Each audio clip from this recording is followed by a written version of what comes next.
Well, hopefully Whynde will join since we're talking about her book. Well, I think we should just go ahead and start, really. Just trash it. What was she thinking?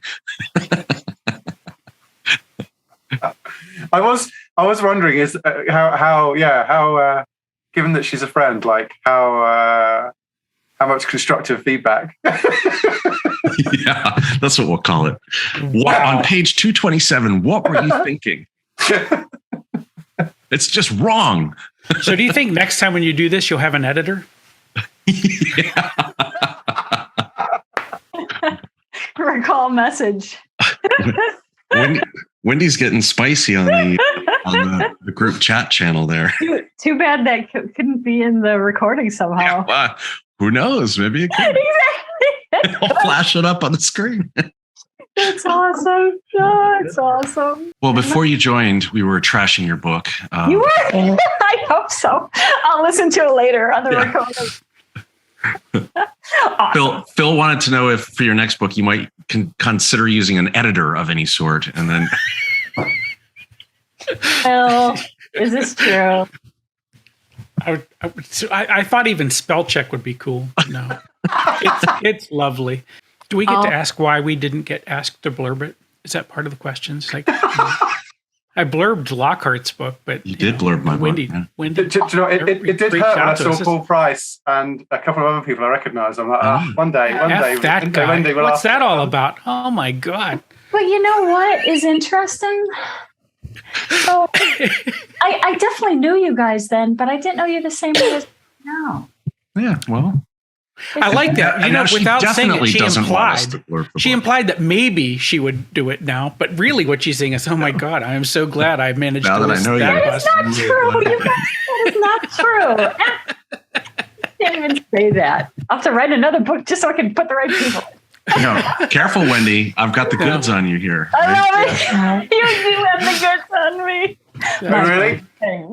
You've got to check the What's Up chat channel. Yeah. I went and looked just because, you know, Whynde's like working it. There's a Freudian slip. Now we know what she was up to. I thought she'd come out of another meeting, but now we know what she was. That is awesome.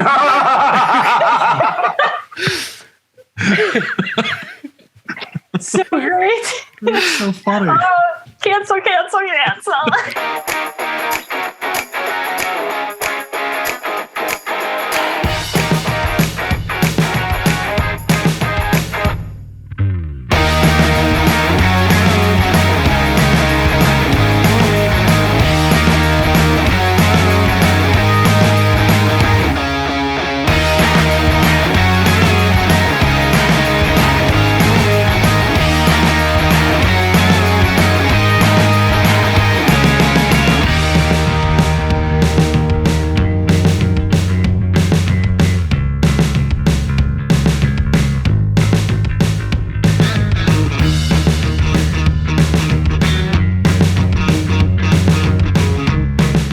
Hi, everybody. Welcome to another episode of Consultants Saying Things. I am Chris Lockhart, joined today by Phil Yanoff, Oliver Cronk, and Whynde Kuehn.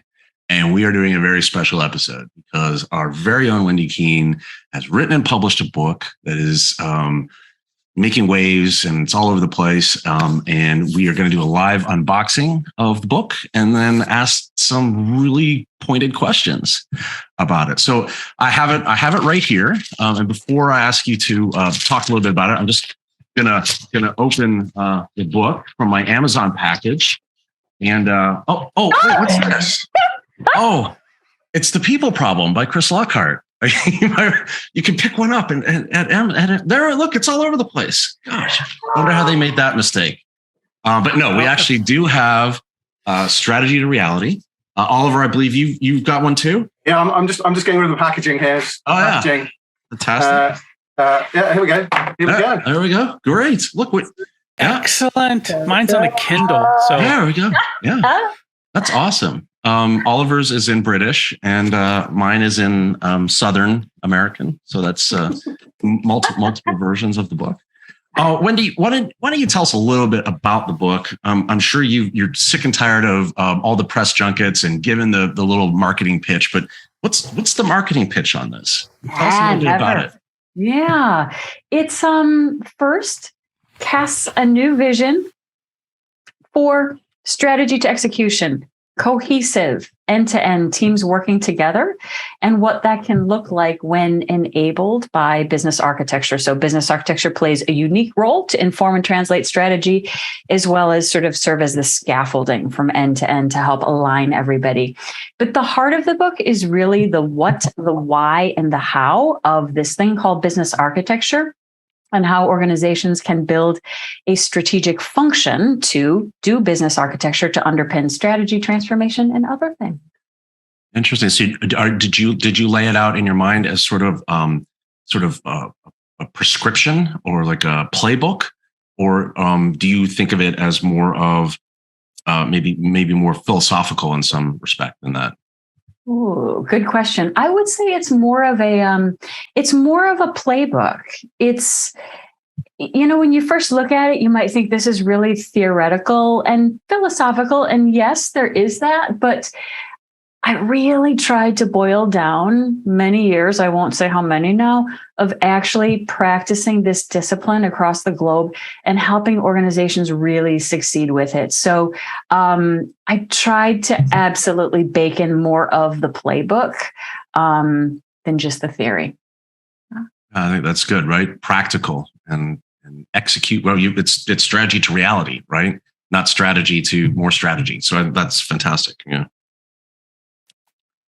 Oliver, Bill, questions? That was it. Thank you, everybody. That's it. It's good. Wow.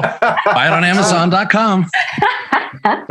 So Whynde, I love it. I was nodding along violently through a lot of it. And I think for me, it kind of breaks into three kind of pieces for me, because I kind of read it over about 3 sort of sittings over the last few days. And I think the first half is just a really nice sort of summary of the sort of challenges and, where sort of business architecture can kind of help at high level. And then I think, the middle bit is kind of, business architecture in more depth. But the bit I really loved you including, and I have to say, a bit, if I was your editor, I would have moved it to the front. But that's because the bit at the end talking about sustainability really spoke to me. So kind of, it's great to see that in there. But it almost feels like that could be maybe the next follow-on book. If you were going to write another book, could that be the direction it takes? Because I really like that last section. It's like, and you left me kind of wanting more, which is always good. It's always good to leave someone wanting more. But yeah, I wanted to kind of get your thoughts on, was that sort of deliberate, the kind of that sort of, or was sustainability just something you wanted to make sure you got in? So you kind of put it at the end. What was the sort of thinking there?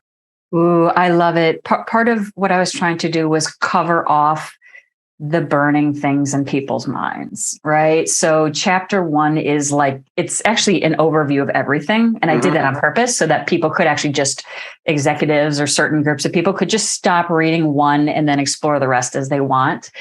So the sustainability and the bigger stuff is at the end, just because I thought it'd be more palatable to people that way after they had a chance to digest more of the ideas. But anybody who knows me like you guys do, sustainability is my passion.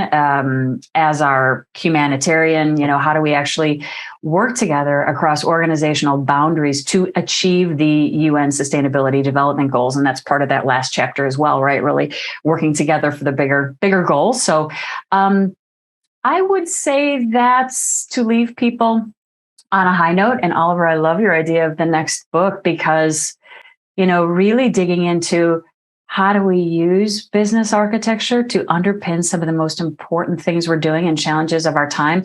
That's the opportunity, right? That's the opportunity. You're taking it beyond like the corporate and government transformations and making it to changing the world. And I think that's really important. Because if there's one bit I would have liked to have seen maybe a bit more is like the ecosystem piece. So I feel like maybe that second one talks to that ecosystem of where you sit as a business organization, and so look, maybe there's an opportunity to collaborate on that one.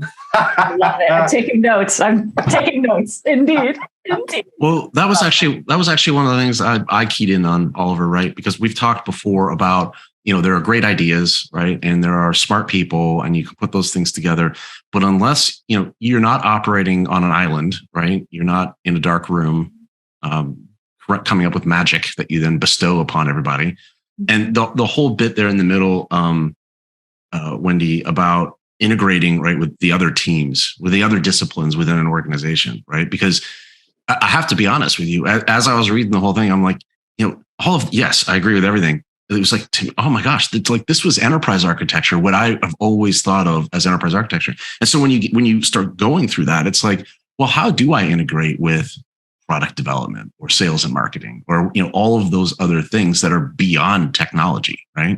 And I think you've got a really good set of ideas in here, right, that people can use to actually integrate with those other teams. Mm-hmm. But I didn't know if there was maybe one or two that you think are sort of the most important out of that. Love it. Yeah.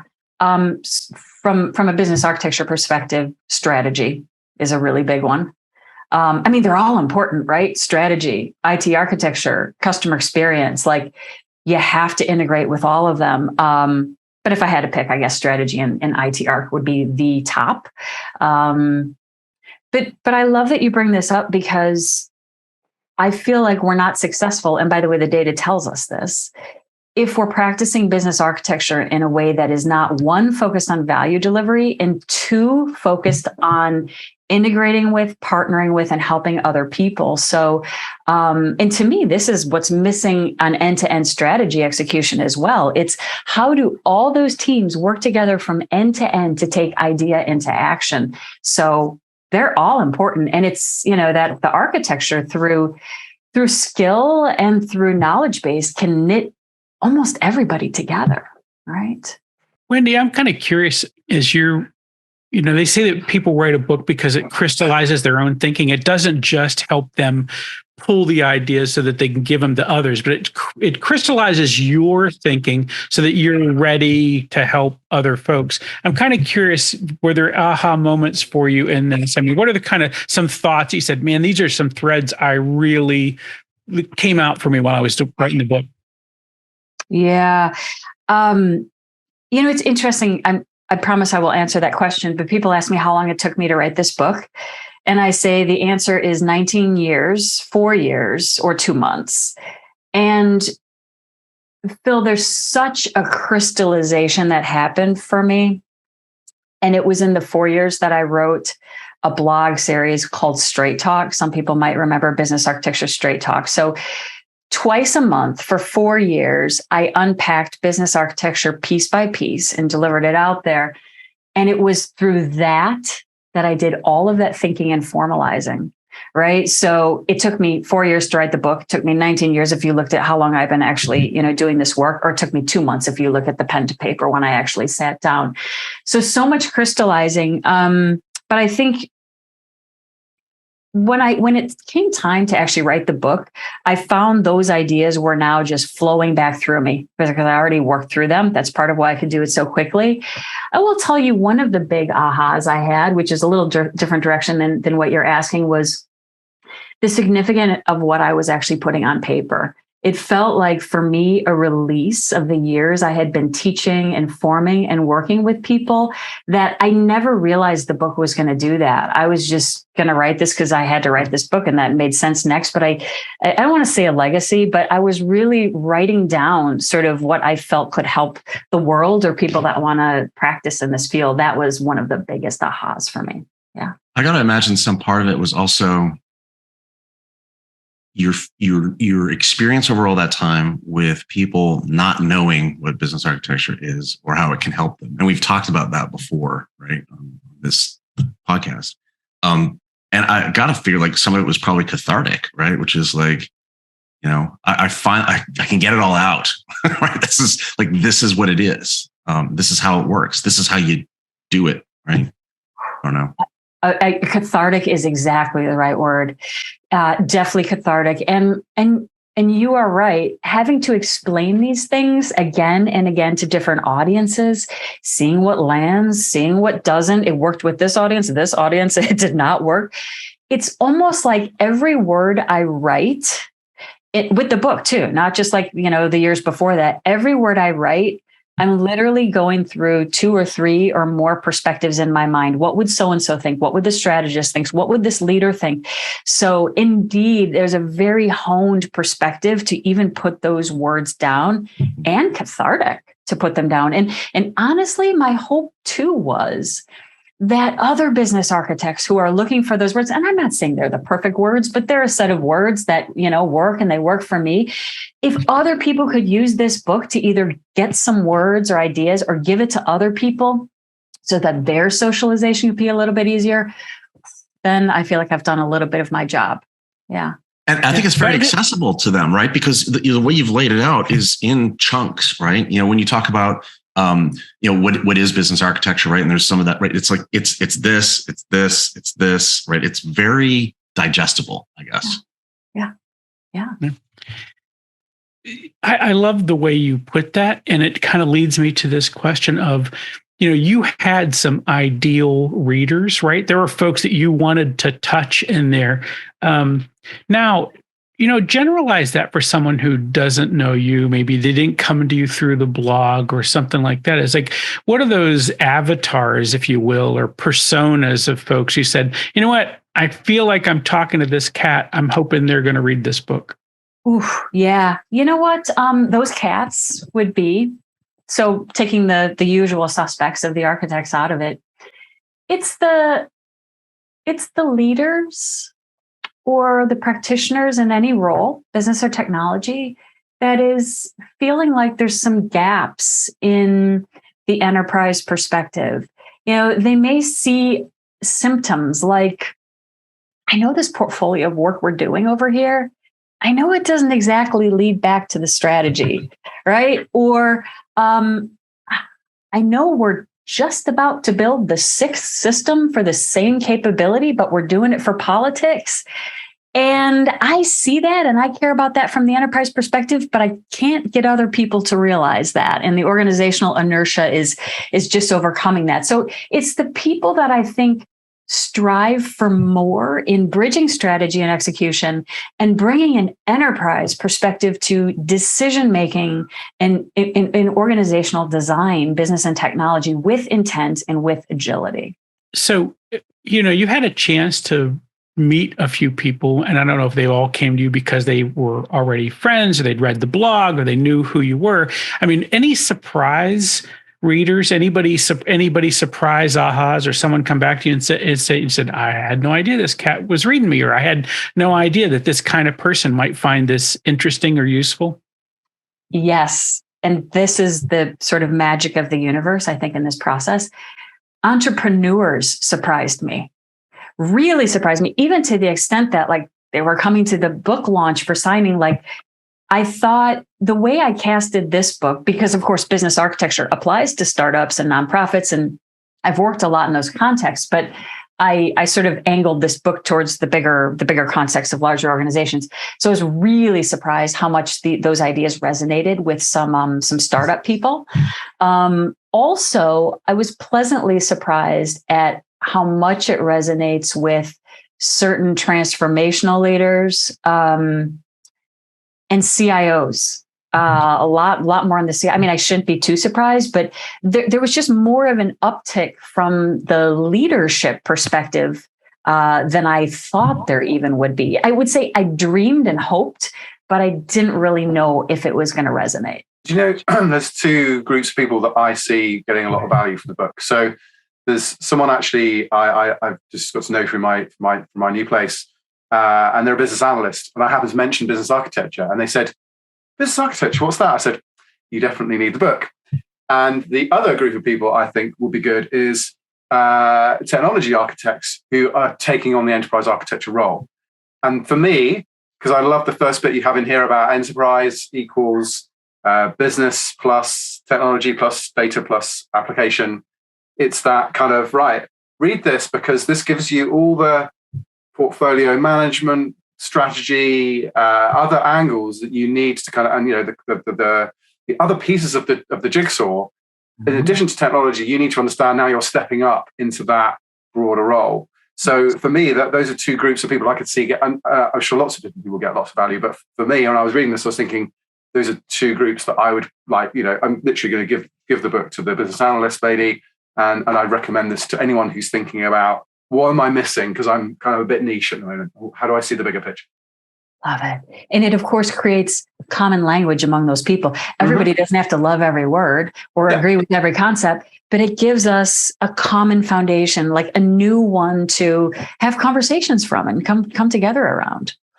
Right on. So, I think there's a lot of folks out there that watch this or listen to it. I don't know why they'd listen. You should watch it. Everyone should watch it.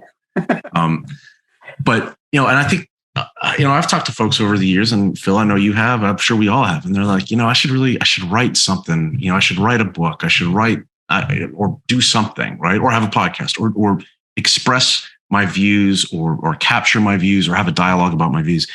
How do, for the cat out there, right? That might be thinking like, hey, I want to capture some of this.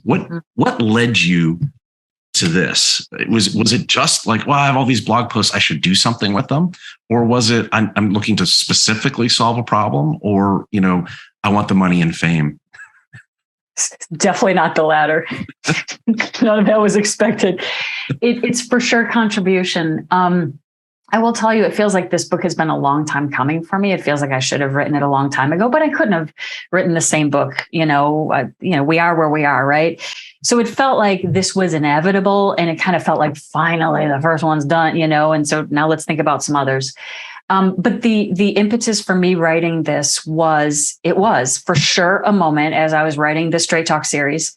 It was in the fall, and I got a glimmer that I think I'm going to end this at 100 issues. And then I calculated that out, and it was going to be May 2021. And then I just decided, yep, and I'll just at the time I was going to do a FAQ, self-published, 100 FAQs with pictures like I usually did in Straight Talk. So that was my idea. So first of all, the one takeaway is it came to me as a glimmer, like all of a sudden I had the insight. But beyond that, the contribution is huge. And for anyone who is thinking about writing something, I have two pieces of advice. One is don't go from 0 to 60. Don't go from like, I have a bunch of ideas to I'm going to be a famous author tomorrow. That is a really hard journey. I think the way of starting to work through your thoughts, whether it's in white papers or podcasts or blog posts or whatever it is, start contributing, because you're not only forming your thoughts, but you're getting other people's reactions to your thoughts. And you're building a muscle. That's the other thing I didn't realize. I had built up so much writing muscle that it was easier for me. So I didn't have to overcome any of that. I could just flow right into it. So just start doing it. Any contribution matters. And by the way, don't rob the world of your great thoughts until you write a masterpiece. So just do it. And the second part is, especially in today's world, anyone can self-publish and the universe will take care of the rest of the magic. I promise you, write that book. If you have a book to write, trust me, you have something to say and it will matter. And you're going to leave behind that little piece of you forever in this world. So just do it. Don't hesitate. I think that's really great advice. I mean, I remember someone telling me one time years ago, it was like, you've got to write stuff down, even if it's crap, right? You got to write. And I think it was Jerry Seinfeld also said something similar about comedy. He has to write a joke a day, and he would put an X through the calendar of the day, right? And that motivated him to write every day, because without that muscle, you're right. You're not going to sit down and write War and Peace. Or I think the original title was War, What Is It Good For? Something like that, right? But you're not gonna write the masterpiece from start to finish. You're going to build it up over time. And I know in my own experience, it was the process of doing that led me to realize, this is what the book's about, right? I didn't start out like this is what the book's about. I realized like all the stuff I was writing, oh my gosh, this is the theme, right? And I thought it was a lot easier to compose something that way than trying to sit down and say, I'm going to write out a 80-page outline, start to finish of every conceivable thing. At any rate, I don't know. I don't know what your actual process was, but mine was sticky notes. I don't know how did you compose your chapters and your topics? I like to think on paper. So outlining on paper. And by the way, I did have a whole bunch of sticky notes on stuff, but they were more for, well, actually, I'll tell you some secrets. I had people's names on my wall, like, as I was thinking about them. I'm like, hey, what would Barb think? What would this, like I literally had them up there. I was thinking about them. They were always like through my mind. Am I talking to them? But then I also had like sticky notes of stuff I didn't want to forget. But it was pretty much on this book because of my prior working through it. It was handwriting the outline and then writing from end to end. Though I would rough out chapters like this chunk of idea, this chunk, and then I would go through and write it. And I do have to say, for me, my ultramarathoning and mountaineering experiences helped me tremendously because I would sit there until I got done what I wanted to get done. Like, this day doesn't end until there's 2,500 words. So keep at it. I don't care if it's 2, I don't care if it's 4, I don't care if it's, whatever it is. So, yeah. So once I had it roughed out, then I would just push through it.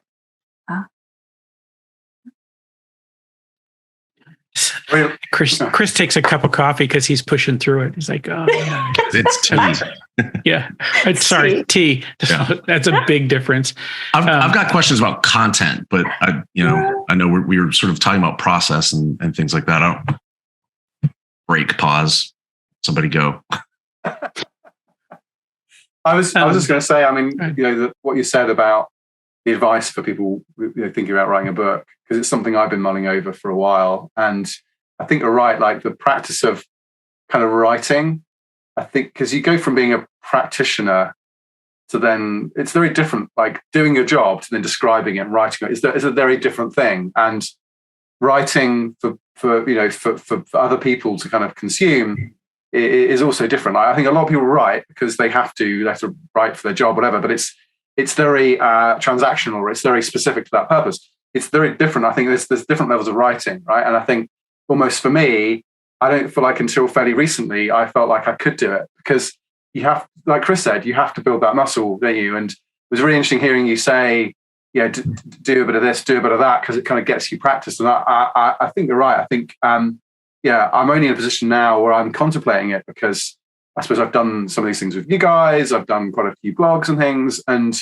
it's interesting, isn't it? Like this kind of journey you can go on, and going back to the consultant, the cats on the ground, this journey I think you can go on from being a practitioner or being a really good consultant to then like being I hate the phrase, but thought leader. Kind of, it's this journey of kind of just abstracting what you're doing and thinking about how you describe it in a way that appeals to others is really challenging, because I think a lot of people are just like in the weeds, aren't they? So I really like how you've written about this in a way that's very accessible, like you say, from the different people that might want to look at this sort of discipline of business architecture and strategy to kind of execution. So I just wanted to kind of say I totally agree with that.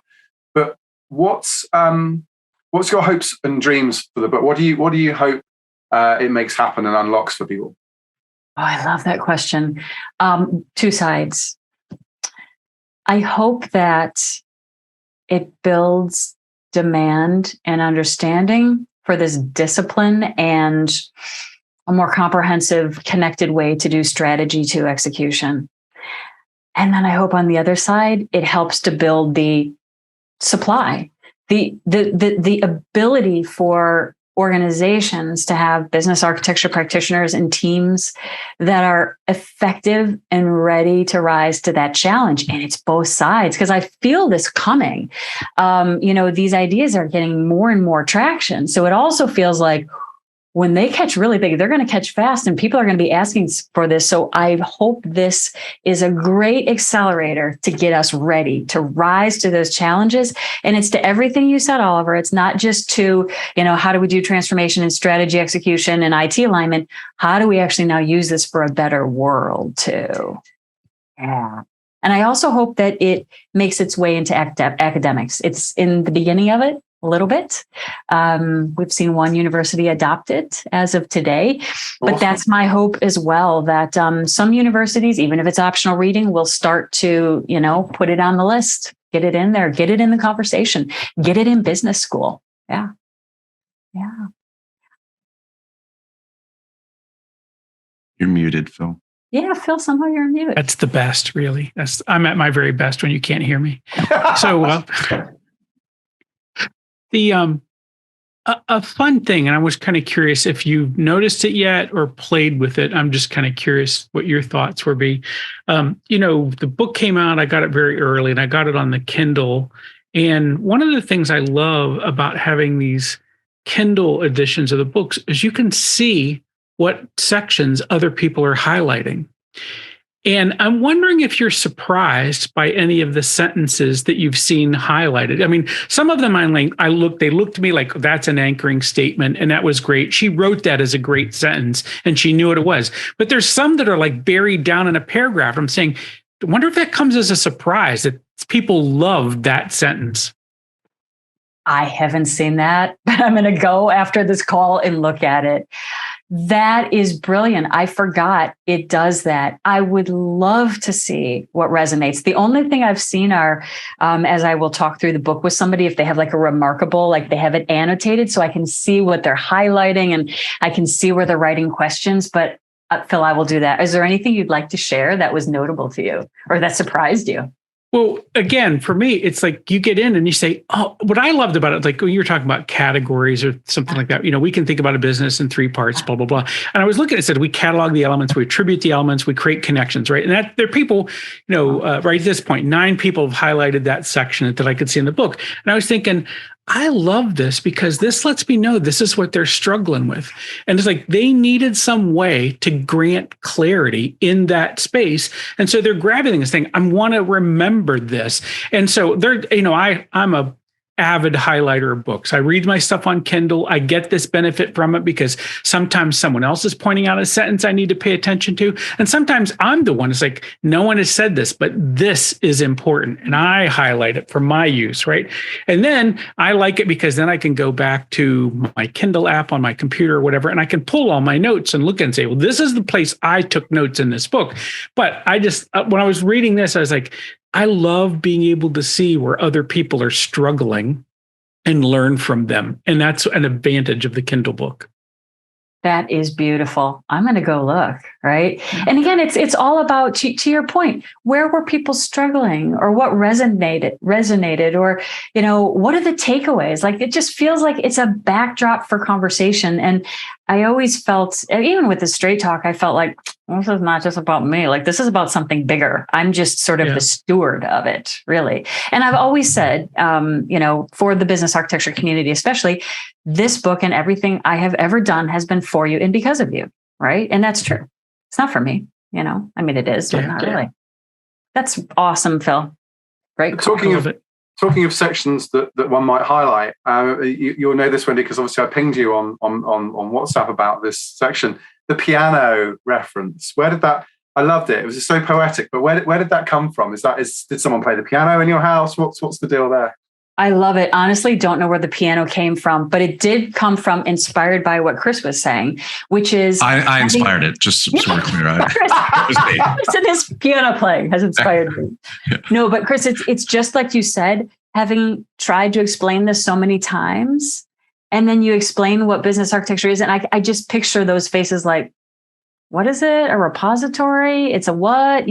Like just all those blank stares, or they were kind of excited when we were talking about why business architecture. And then we said what it is. And they're like, oh, that sounds really just, it's a bunch of models. Yeah. Is it a tool? Can I buy it?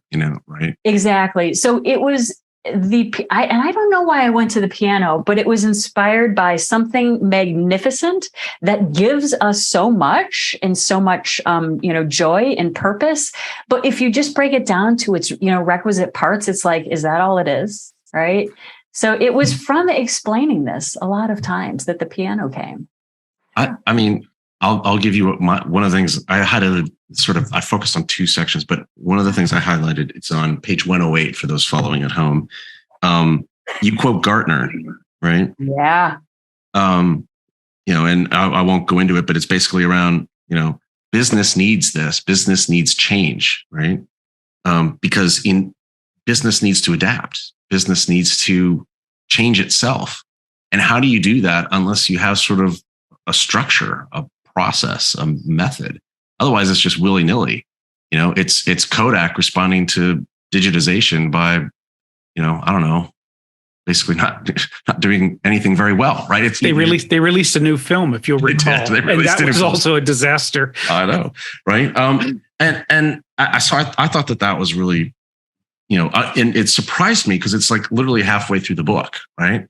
When it's like, it seems like that should be page 1, right? Like, why are we talking about this? Yeah. Business needs change to survive, and you've got to be able to structure it. Yeah. So if I was your editor, next time. Totally. Got to do change well. Exactly. Well, and I like that you pointed out that Gartner quote right on the composable enterprise, because that is a fundamental takeaway of this book. And these are the kind of ideas that I see resonate with startup founders as well as executives, which is, how do I design with intent? Mm-hmm. How do I design with modularity? So when Gartner talks about that idea, it is business architecture and capabilities that make it real from the business perspective. And that's also what we were saying before, is how we can design across organizational boundaries and ecosystems, right? What are the capabilities and value that we can exchange? So right on. The second bit of that, which I thought was interesting, because you have lots of great diagrams also, right? This is towards the end, and it's to follow on basically what you're saying, which is, how do we do that, right? And what I like about this is talking about building the internal business architecture practice, right, and sustaining it. What I like about it is you lay out very clearly, this is not just about setting it up, right? This is not just about like, I'm going to set up a COE and then it's going to magically run itself and do all these wonderful things. You lay out exactly, no, you need to institutionalize these things, and you do that by doing, right? You use the things that you're doing to do the work that you need to do. It's not just out there. It should be how you organize the work that you're doing. And that's how you build that culture, right? I thought that was interesting. Exactly. Because this ultimately becomes about so much more than just the business architects. It's, it's, as we were saying before, other people as part of their roles, being able to use it for decisions, or how we work together from end to end to get idea to action. Absolutely. And you know what, to your point earlier about, is this sort of a philosophical, or is this more of a playbook? That's a great example of where it's a playbook. Listen, this works. Don't do we're going to build a bunch of blueprints and everyone's going to love it. I'm going to tell you that does not work. And if it does work for you, you're lucky, right? What does work is what you're saying, is doing that value and making the change as you go. I like where you took that right there for that moment, which was, if these are the elements that we have, that is basically creates the language for everything that's going forward. And that's kind of what I feel like Whynde is doing, right? And the thing is, if you don't have these elements in place, we will never have this conversation, because nobody realizes it's important. In summary, I think, as I said earlier, I think there's a number of different people who find this book useful. But what I'm really kind of keen to sort of see where you see this going next. I know you referenced the website. So is there are there sort of plans to do more with that, or is that just the start, or is it just the sort of diagram place? I'd love to know where you're kind of going to take this next. Oof, I love it. So the diagrams you're referring to are there are diagrams and some like supporting resources for every single chapter, right? That people can actually look to. Particularly if you think back to my original vision of the book, which was a picture book, right? So I only had a few diagrams, and I am such a picture person to explain. So I wanted people to have access to that. The next steps in my mind are, and we'll see where the magic goes beyond that. But it is back to the demand and supply side. It is having more and more conversations, which I already have, but more and more conversations at the executive level to talk about the ideas at the high level, strategy to execution, teams working together, enterprise perspective on decision-making. Chris, what you were bringing up with the composable enterprise, thinking about designing with intent, being able to react to change.